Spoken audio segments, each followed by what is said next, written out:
And to my understanding, let me put this down for a sec.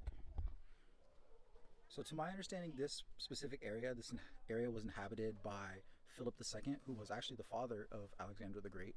And that's really interesting to me because this place has technically been around since the BC times. So, Ord was under the heir of all the Philips until right before the turn of the BC to AD period. And in 2 BC, the Romans actually took over this area.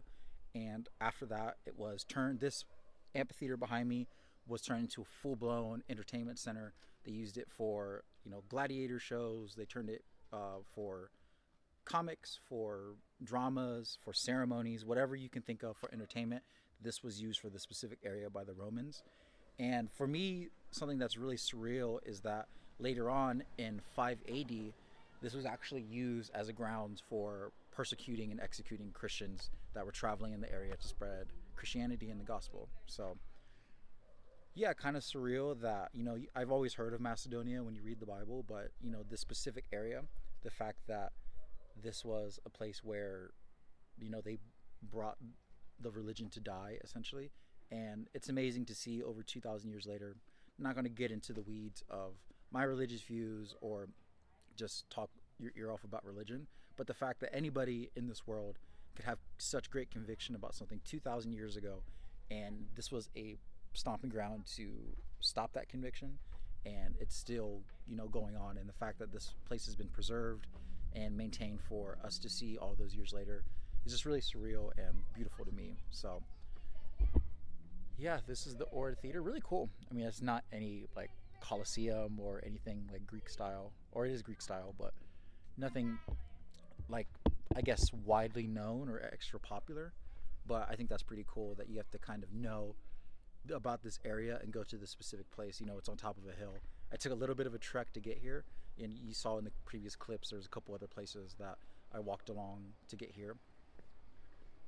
But yeah, really cool. I can't imagine being here, persecution aside, just maybe for like the entertainment purposes to go see, a drama or a gladiator show or like an Olympic style thing. To be here, that many years ago and see that was probably, can't imagine that in our lifetime today. Even though we do have events, it's much different. So.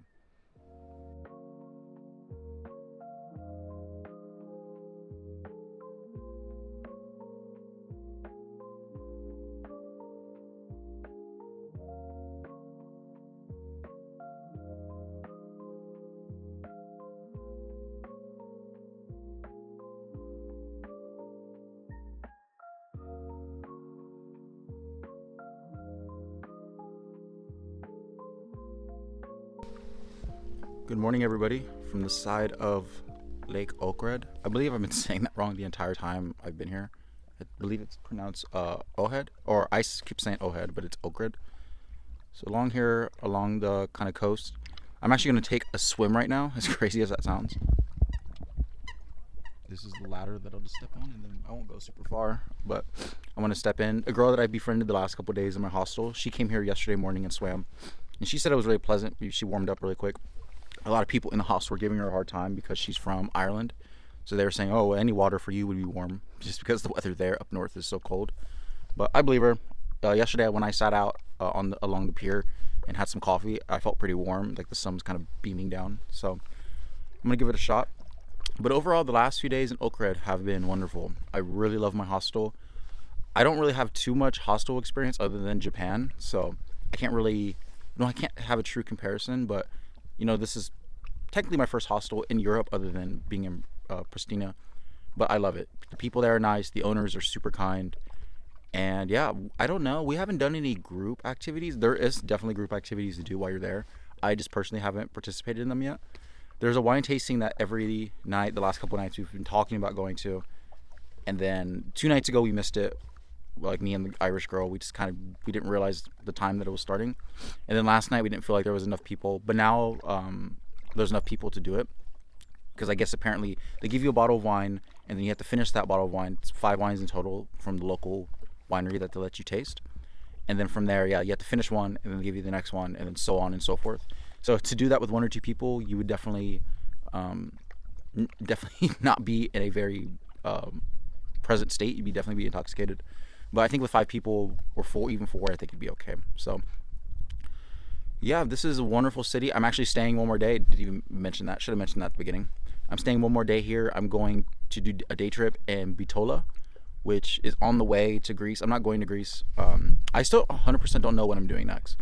I'm 80% sure I'm going to Albania to Tirana next. That's just the most viable option in terms of like direct bus lines.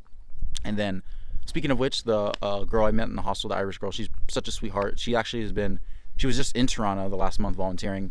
So that was cool. I know some people that are watching this, when I was telling you about my trip, that was one of the things I wanted to do, was volunteer in a place if possible. I know you need a tiny bit of experience for most places just for like, liability sake. But yeah, well, I actually met a girl last night too, and she said that she'd never been outside of her hometown in Canada, and she came out here and she started volunteering as well. So maybe there's some hope for that. We'll see. It's off season now, so I don't know how many places will really want volunteers, but we'll give it a shot. So yeah, so tomorrow will be Bitola, take a day trip, and then probably Albania next.